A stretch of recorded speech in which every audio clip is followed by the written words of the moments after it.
Great. So welcome to week 2 of our 4-week class, which today we're talking about focus.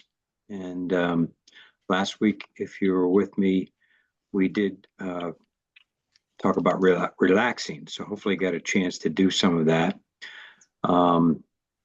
and try some of those things that we tried last week. And that's the reason I am recording it, so that I can send out the recording link if you either missed the class or had to leave early or wanted to review some of the practices. I also am sending out the slides, so you have those as well, because there are a number of links and so forth that you can follow up on. But hopefully you get a chance to practice some of this stuff. That's really kind of what makes the difference, especially when we're talking any kind of skill set that we need to build as a somewhat new habit, if you will. We need to try it for a few times and we need to kind of put it into action. So I'm going to mute everybody just to cut down any background noise, and you can use the chat feature or feel free to unmute as we go through this. But as usual, I probably have a little too much information, so I'm going to go through a lot of this. We are going to do some practices. I hope I'm going to be able to give you some tips and strategies to help with focus, because I think we're all fighting and kind of swimming upstream with the amount of information overload that we have in the world today. Not only outside, there's a lot of outside noise, but there's a lot of internal noise as well. So I'm going to be trying to address both of those, as you know, from a mindfulness background or framework. So let me just start off by asking you right now, where is your attention? I know I feel a little scattered because somebody needed the Zoom link. That's fine. And then before that, getting ready, I had a bunch of things to attend to, and I just got off another meeting, and so there's a lot going on for all of us. So where is your attention right now? Just check in with yourself and just kind of notice what's going on in the mind. What are you attending to? Just check in with yourself. And I wouldn't be surprised if many of you have a lot of swirling thoughts, or there are things going on. There's to-do lists. There's the last meeting you were in. There's maybe thinking about getting some lunch. And by the way, I know it's lunchtime, so if you want to eat during this, please feel free to do that. But I would say try to direct your attention to what we're doing now, even if you're eating. So, okay, you are sort of multitasking, but see if you can consciously, that's the first step, consciously put your attention on what we're doing right now. Even though I realize you probably have emails and other kinds of things vying for your attention, that's why I wanted you to check in. So when you checked in, did you notice, were you focusing on me and the slide and what I'm saying? Or maybe you are multitasking. Maybe you're trying to focus on something in the past or something in the future. So I can ask for your attention, but I know your mind is probably pulling you in lots of different directions because we all have a lot to do. But I'm going to reference something that's kind of interesting. Dr. Richard Davidson, who's kind of a leading researcher in mindfulness at the University of Wisconsin, talks about the prefrontal cortex, and he makes this analogy. And there's a book about this actually called Why Zebras Don't Get Ulcers. And basically, a zebra can be chased 1 minute by a predator and hopefully not get eaten by that predator. And the next minute, once they're free from that threat, can be at a pond having a drink of water and not stressed out at all. And zebras actually do not get ulcers. And the reason being is that they have a very small prefrontal cortex. They don't worry about the future. They don't ruminate over the past. So even that quickly, having been just recently chased by a lion or something like that, they can go to forgetting completely about that and just focusing on what they need for their current needs, food or water or whatever it is. Humans, on the other hand, have, of course, a very large prefrontal cortex. So that is good in many ways, but it also is a problem for us. So we do have a capacity to project into the future and plan. So of course that helps us in our jobs and so forth. And we have the ability to look at the past and hopefully learn from past mistakes. But that presents a problem. So just as an example, especially these days in our digital world, you probably have heard something like this, that the average American opens and checks their phones about 150 times a day. So think about that. Just think about the amount of times that you check your phone. Maybe you've even checked it a couple times since we've gotten started. I've got mine here, so I'm paying attention to the time, for example. And already my attention is a little bit split. And I'm getting notifications and pings and vibrations and all sorts of things. So, that's why I want you to just notice what is going on in your attention right now.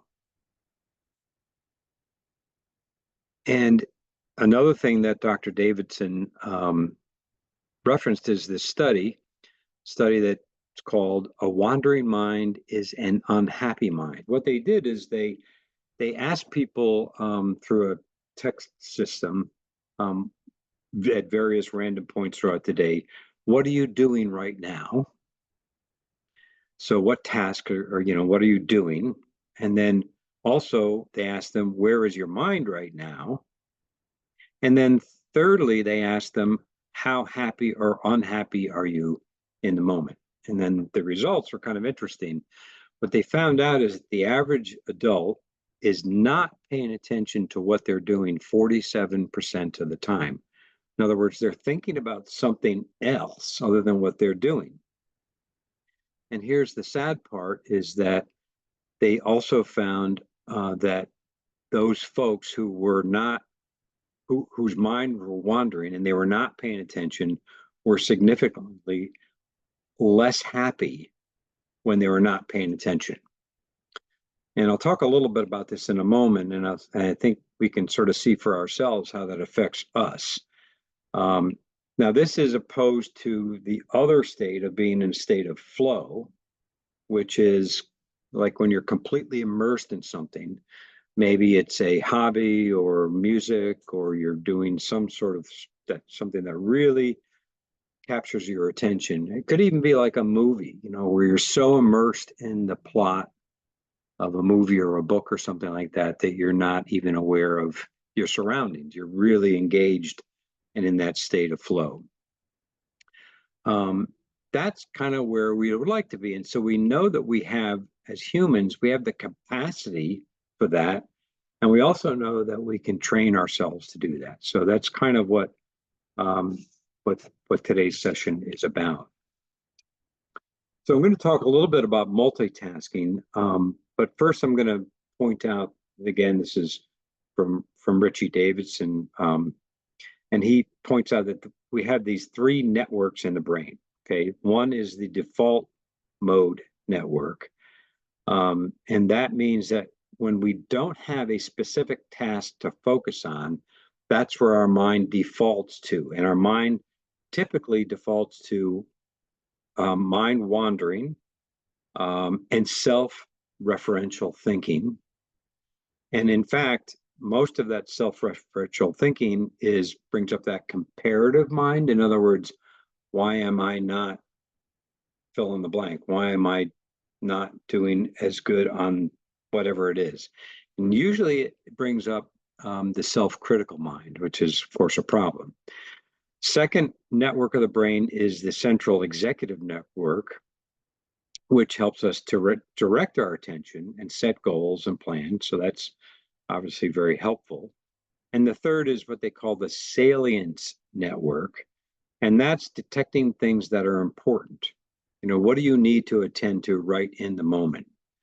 And when we're pulled by a distraction, it helps us detect if do we need to pay attention to that or not? And I think what he's kind of getting at is that since we have so many different things that are vying for our attention, it sort of, we get that feeling of being, our mind gets overloaded and overwhelmed. But again, the good news is that we can get better at this.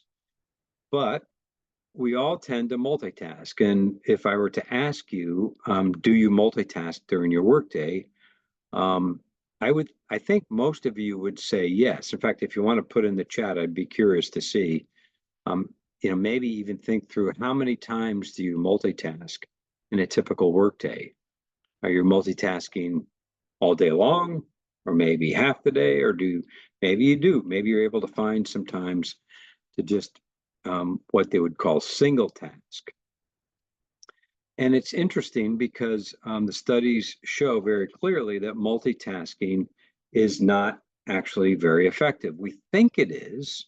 We think that we're getting a lot more done, but if you look at that first question, is multitasking helpful or not?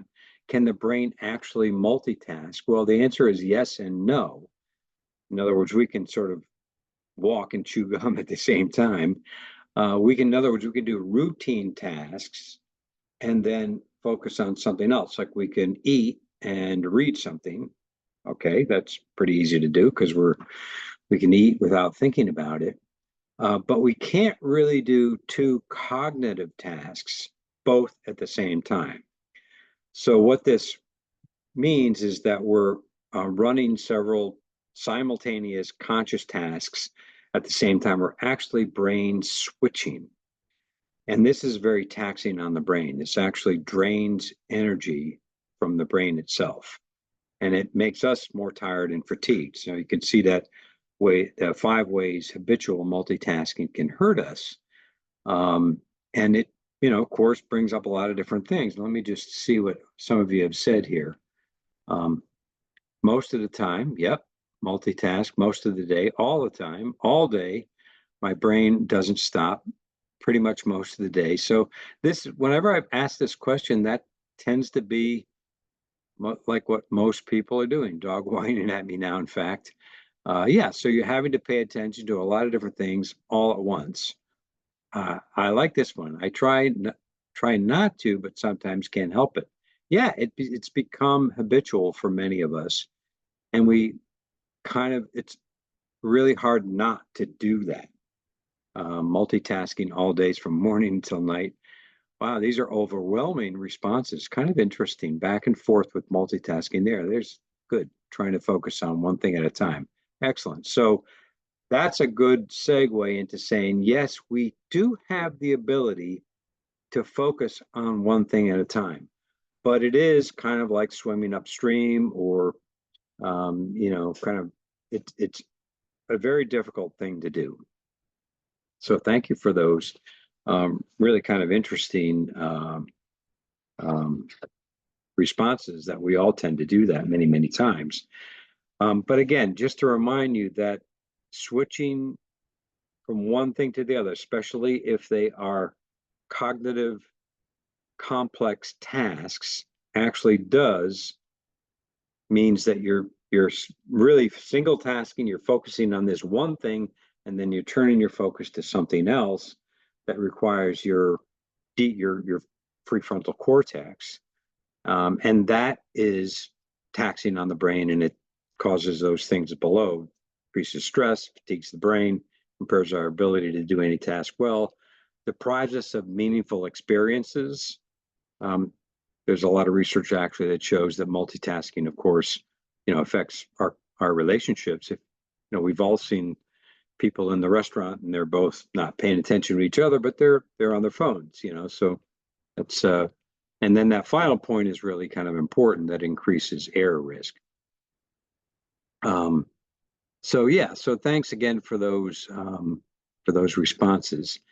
And so this isn't a time management webinar, but I felt bad because I am going to talk more about mindful strategies to kind of train our attention, but I did want to give you some things to think about.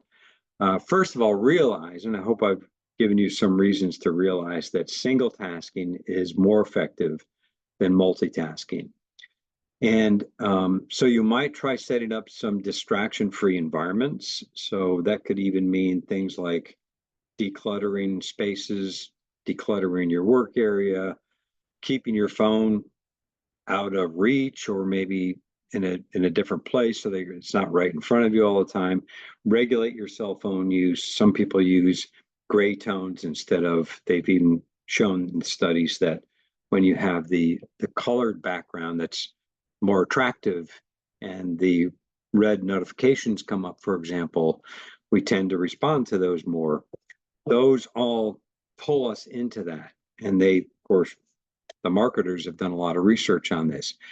But you might try resisting the urge to check out every ping or every vibration or every notification on all the devices that we have. Just try that. Just try noticing what happens when, first of all, even if your cell phone is within reach or in the same room, it's distracting. So try maybe putting it in a different place and noticing when there is a notification, that urge to want to, oh, who's emailing me? Who's texting me? What does somebody need right now? You know, we all have those things going on up here, and we want to check those out, right? So, but we do have the capability of resisting those urges. So here's a couple of techniques, and if you want to read more on this, I put a link in here from just Psychology Today blog article. And so one is time boxing. So all that really means is boxing out or blocking out a period of time to work on a specific task. Like you might have something, you know, a half an hour to just respond to emails just during that time period and do nothing else. Or there may be other routine tasks that you need to do in your job, and you might block them out on your calendar even. And during that time, you're just going to do that one thing. Now, that might seem a little bit kind of structured and rigid, so you might try time batching, which is thinking about different kinds of work or chores that you do. And this might be, for example, you know, if you have maybe you have to write certain things, or you have to work on presentations or slides, you might block out a period of time just for those types of activities. So these are larger groups of kinds of activities. So the point being is putting boundaries around the things that we do so that you set those times aside and not respond to all the other things. Now that's hard to do, I realize that. So hopefully some of the other things that we're going to talk about in the rest of the webinar will be helpful. And actually, what we're trying to do is begin to train our attention system a little bit more. So now here's another thing. We often find ourselves rushing, right? So I think most of us, if I ask the same question, do you feel rushed during the day? I think most of us would. And I do think that mindfulness and meditation types of activities can help us slow down, even if it's a really brief mindful exercise, like taking a few deep breaths. That can help us just pause for a second and just begin to slow down. But as I've written here, you know, it's very understandable and normal to rush to get things done. It feeds right into the multitasking because we have so much to do, you know, but you probably noticed that rushing does lead to more mistakes, more stress, and less productivity. So make an effort to slow down, and you'll see that hopefully that you can become a little bit more effective and efficient in those tasks, and maybe gives you a little more time to have some added insight and wisdom. And that's the whole thing you probably heard me talk about. Instead of reacting automatically to those stimuli, to those triggers, when we slow down and we take a mindful breath or two, we can find that space between stimulus and response and take a moment to respond rather than react automatically. So I invite you to take a few moments to become aware of how you are moving through your day. Are you rushing? I mean, most of us are. We're rushing from meeting to meeting or task to task. So see if you can find a little bit of buffer zone in some of those things and just try to slow down. And you might try that just by starting small with, when you're having a cup of coffee or tea. Slow down. Take a moment to just enjoy it and savor it. Again, if you've been in some of my workshops before, I've talked about this, but that's one example of how we can start small, slow down in things that we might find enjoyable, and realize that, yeah, we feel rushed to get to the next thing, but maybe slowing down for a moment or two during that one little, having that cup of tea or coffee or whatever it is, can make a difference in grounding you and feeling a little bit more centered and less hurried and rushed. So just wanted to reference this book, which is a great book, by the way, Peak Mind by Dr. Amishi Jha. And she is a researcher from the University of Miami, a neuroscientist. And she wrote this book, and it's all about her research on the attention system of our brain. And what she did was she used people who are in very high stress occupations, like firefighters and police officers and military, and she included busy business executives and healthcare people. So kind of interesting that she included that. I think our culture is very much into this, right? There's very high demand, high stress situations for many of us. So in the book, and I won't go into it a lot, but we'll talk about a few key concepts. She talks about training our attention in 12 minutes a day. And what they found in the research, that mindfulness practices and techniques were the most effective in training that whole attention system, being able to focus like a flashlight or even like a laser beam, but at the same time still be aware of the bigger picture, spotlight or floodlight, if you will, and or the juggling function. I'll go into these a little bit more in detail. And these are all really brought together in our meditation practices. And in the research, what they found is that the optimal sweet spot period of time, in other words, the period of time that you get the most benefit, is 12 minutes a day. Now, that seems like a lot for a lot of us. It's hard to fit 12 minutes a day of kind of doing nothing. But the practice itself is really helpful to all this. And we'll get into the practice and we will try a couple in just a couple of minutes. So if 12 minutes is difficult, probably is for many of you, even 3 minutes, start small. Same thing, small, easy, bite-sized steps that you can take. And I'll give you some suggestions of those in a few moments. So she talks about using the flashlight image, and this is really kind of important. We can think of our attention system as like a flashlight. So wherever we shine that flashlight is what we're paying attention to in the moment, right? But think about it's maybe you're walking down a dark path at night and you're shining the flashlight in front of you so you can see your way, right? But you hear something behind you or you hear something in the bush. And so automatically you're going to turn and shine your flashlight on whatever that was. That's a natural response. That's a response to possible threat or danger. And so we're going to do that. The problem these days, like I mentioned before, is that our attention systems have become so scattered and pulled in so many different directions that the flashlight is all over the place, right? But if we can really focus on that one spot, that particular task that we're focusing on, that's what really gets highlighted, or the focus that we're getting focused on. Now, the good thing is that we can point that flashlight beam anywhere, outward. Of course, there's all sorts of things that we need to pay attention to outside of ourselves, all those things that are work related, for example, or family related, and all the other responsibilities that you have, but also inward. And that's where we get into the mindfulness kinds of things. Paying attention to what's going on in the mind, what's going on in the body, what's going on with our feelings.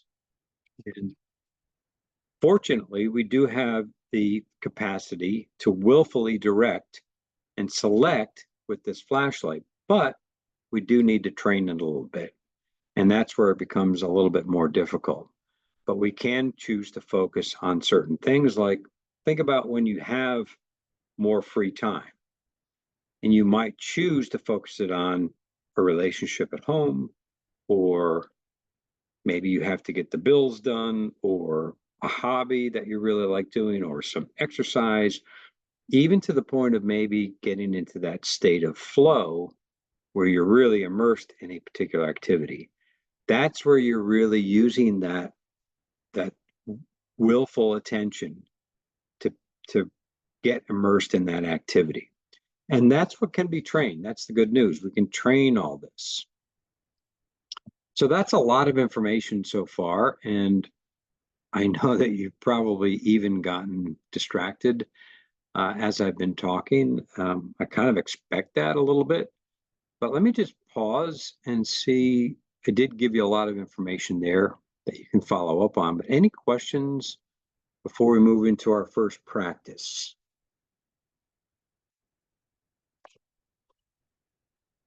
Again, you can use the chat if you like. Okay, so I don't say anything right at the moment. So let's try a little practice. All right, there's something that come through. Love the picture of the beach. Okay, good. Yeah, oops, went too far. I'm gonna go back. Yeah, this is a sunrise at a beach in Florida, and it kind of reminded me of a flashlight. So that's one of the reasons why I use that. Okay, I see that. So somebody has to jump off at 12:30. That's fine. And but it's almost 12:30 now. So you might want to go back. That's why I do record these. So you might want to go back and try some of the exercises since you might miss this. So the first exercise is kind of thinking of our attention and our ability to focus with a flashlight. So all I want you to do, this will be kind of brief to start off with. What I'd like you to do is just sit in a comfortable position. Find one that is comfortable and relaxed in your posture, but also where you can be attentive. Okay, obviously this is about trying to keep and find and keep our focus. So one where you can be attentive but also relaxed. So that usually means relatively upright but not uptight.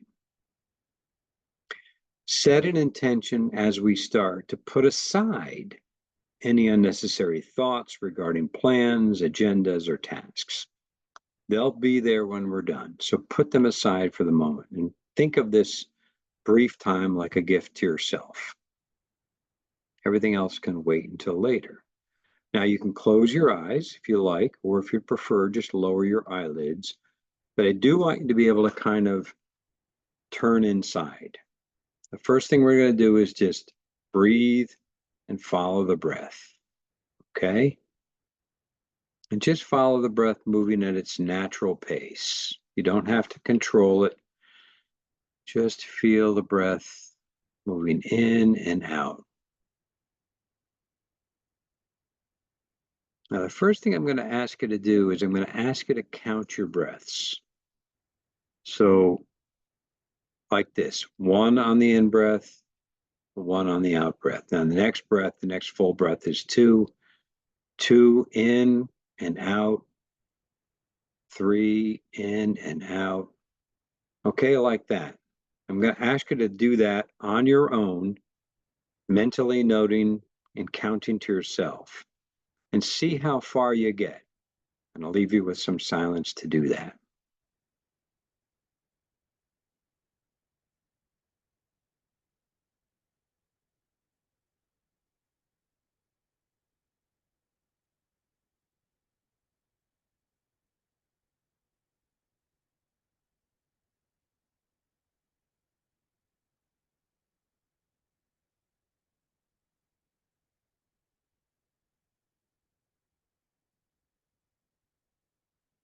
Okay, now how far did you get? You don't have to answer, just to yourself. Just How far did you get before you got distracted? Now, I left enough room and time for 10 full breaths. If you got to 10, that's great. That's excellent. Most of us can't. So if you didn't, that's fine. Don't worry about it. Don't give yourself a hard time. Most of us will get distracted by about 4 or 5 or 6. Some thought will come up or something will happen that will distract us. And that's perfectly normal. So the idea is to notice when you've gotten distracted, when you're not focusing on the counting. And then that's actually the moment of realizing that you're distracted and then coming back to the next breath. Now let's try it a little bit differently next, okay?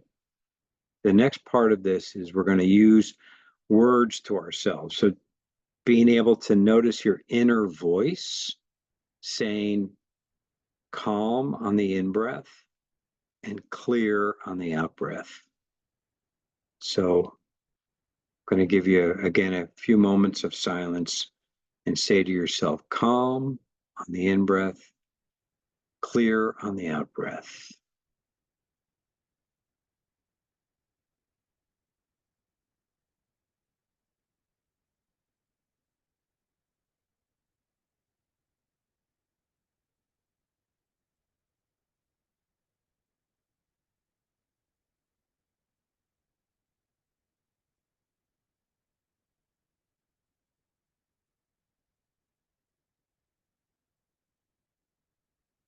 Okay. And now you can use different words. If there are other words that you prefer, you can try that. But these are 2 simple little practices that you can try.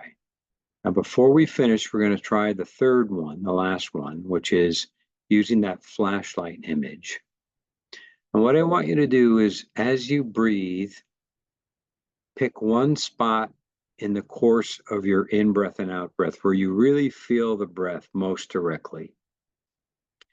Now, this might be at the nose and the nostrils where you feel the breath moving in and out, or it might be at the lungs, that expansion and rise and fall of the lungs and chest and ribs, or it might be at the belly. I want you to pick one spot where you feel the breath most easily. And then imagine yourself kind of shining that beam of the flashlight at that one spot. Okay? And try to keep your flashlight there as you continue to breathe, feeling that sensation, focusing the flashlight right there.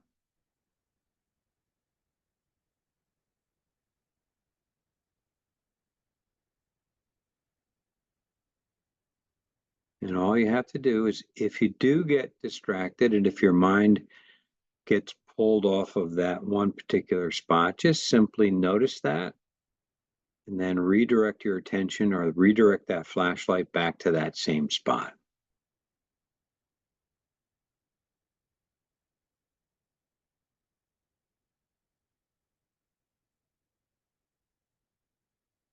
And every time we do this, it's strengthening the muscle of that attention system.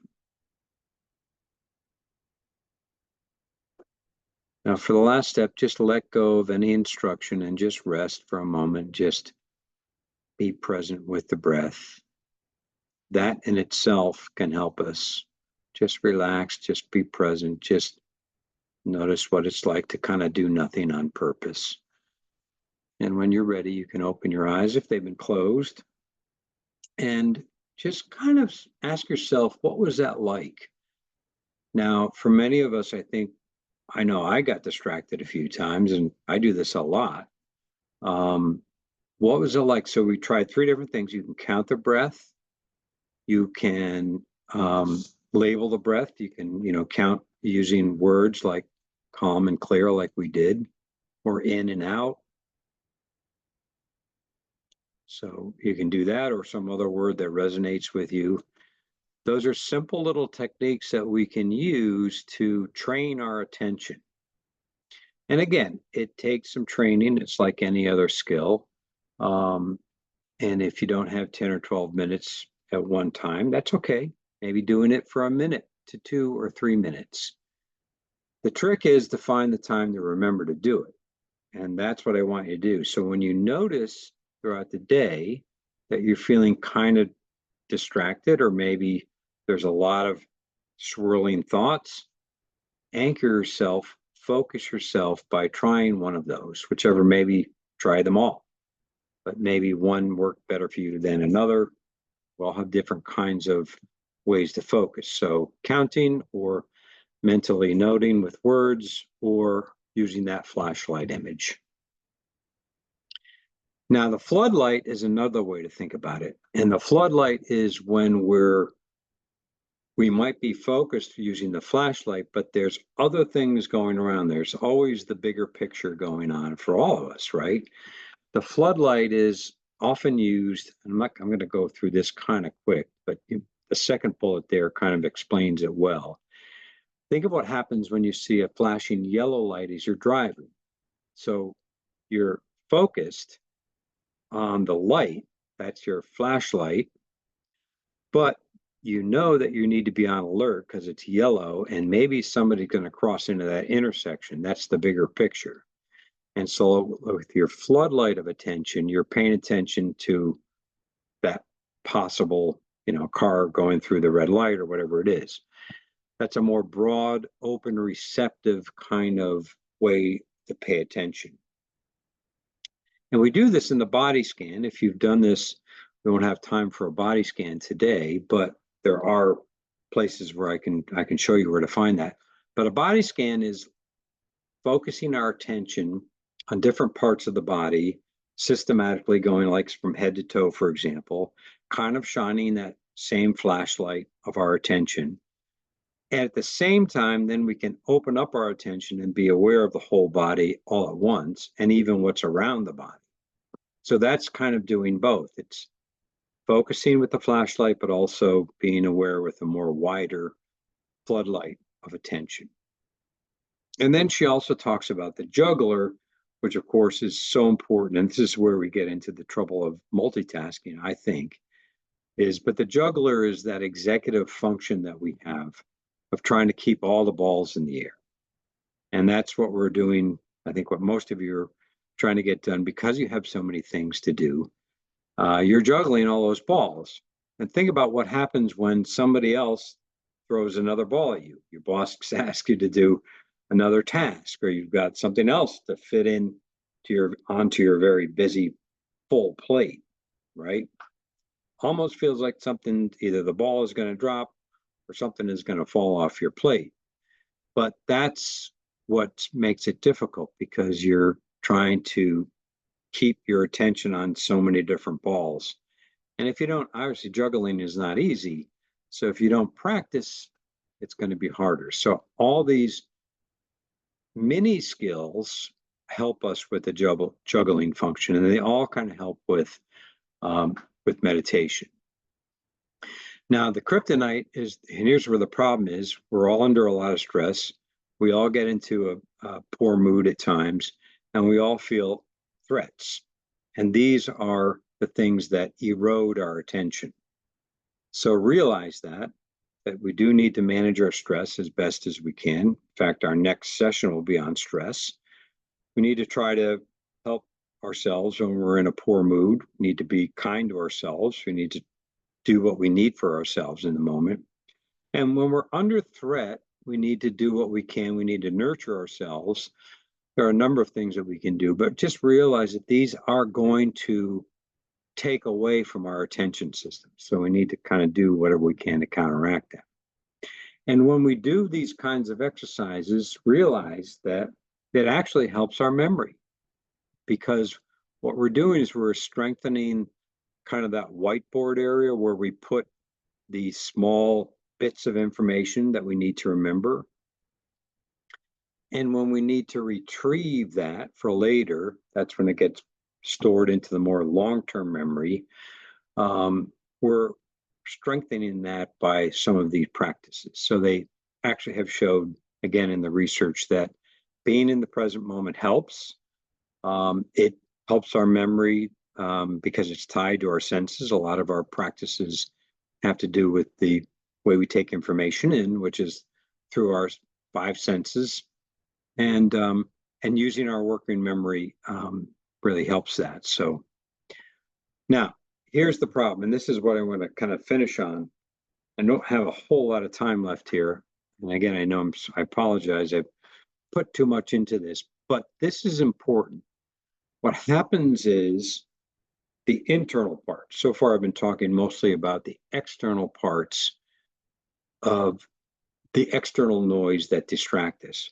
But we also have, even during meditation, we have all these thoughts going on. And sometimes we think of thoughts as the enemy, but actually they're not. And we have to realize that we can't stop our thinking. We can manage it though. And so what we're going to do next, the last will be a kind of a thought meditation or thought practice. And this actually is an active link. So when you get the slides, you can check that out as well. By the way, I have everybody's email from the LMS registration, and that's where I'm going to send the slides and the recording link to. So if you did get this link through some other means, that's fine. Just let me know, maybe put into the chat or send me an email if you want to make sure you get the slides, because I am going to send them out as well as the recording. So we're going to try this thought meditation because if we don't control them, this is what it gets to feel like. It gets to be totally overwhelming. And Mark Twain said it quite well, that we can project very easily. My life has been filled with terrible misfortunes, most of which never happened. So we're going to do something called the river thought practice. So it starts the same way, but we're going to think of our thoughts flowing by, because there's always thoughts.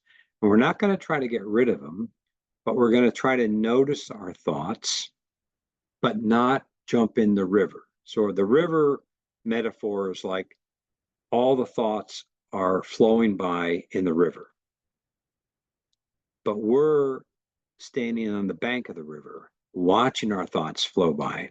We don't have to engage them. We don't have to jump in the river. We don't have to fix anything right now, at least during the meditation, but we're going to observe our thoughts. All right, so let's try this. So again, close your eyes if you're comfortable with that, or at least lower your gaze and try to focus on a sort of a soft focus in front of you. And maybe take a couple of deep breaths to kind of help relax us, let the body be relaxed, let the body and mind be alert.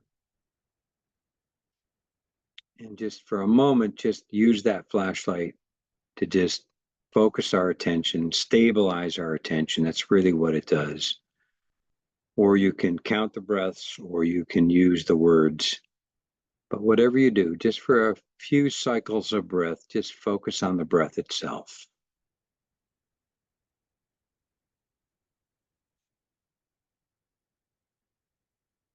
Now, in a classic meditation, when you notice that that your mind generates a thought and that pulls your attention, normally what we do is we refocus back on the breath. This time, what I'd like you to do is when a thought pulls your attention, just notice the thought itself. And you can even say to yourself, thinking, or something like that.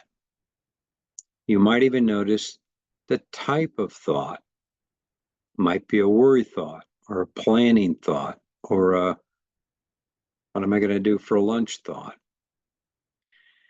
And all these thoughts, just let them flow on by, like flowing by in the river of all your thoughts.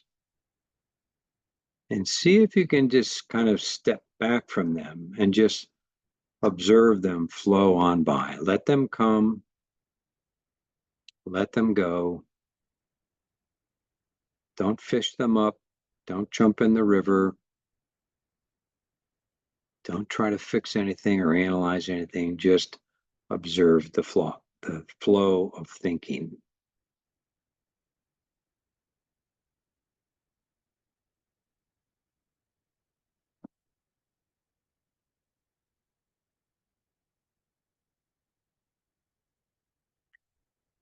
You might notice that some thoughts are stronger than others. Some thoughts do pull your attention, and you might even have noticed you did get caught up in a chain of thinking, and that's fine because probably is a lot on your mind.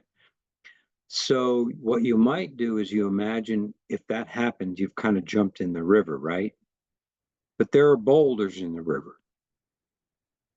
And every time you get lost in a flow of thoughts, you can sort of grab onto one of those boulders and you can kind of restabilize, recenter by coming back to the breath, focusing back on your breathing, or even another technique is feeling into your body, feeling the weight of your body in the chair, feel your feet on the floor. It's another way to anchor yourself. And then go back to watching your thoughts flow on by.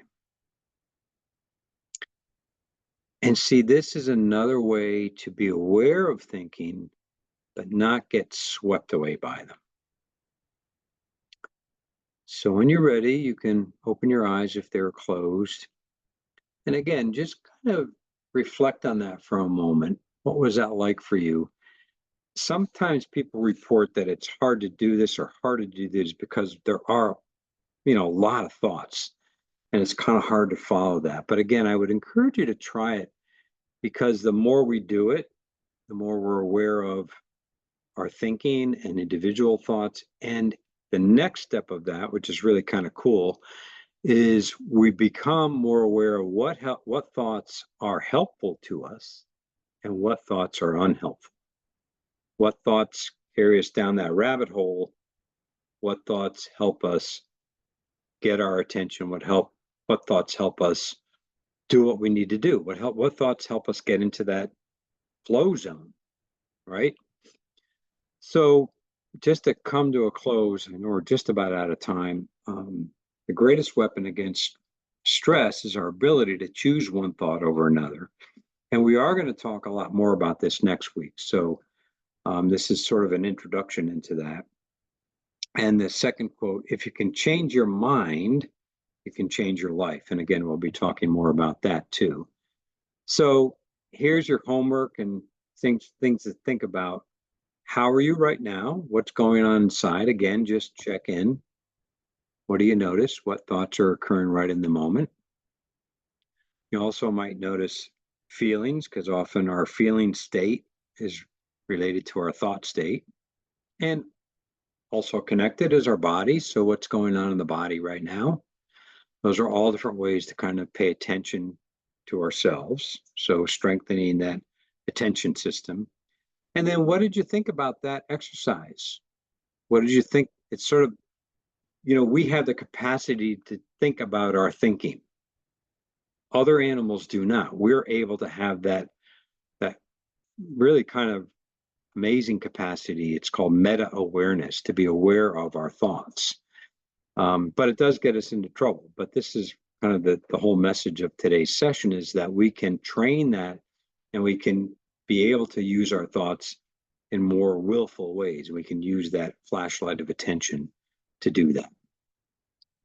So here's the practice. So try it every day if you can, or it may be 5-6 days, take a day or two off.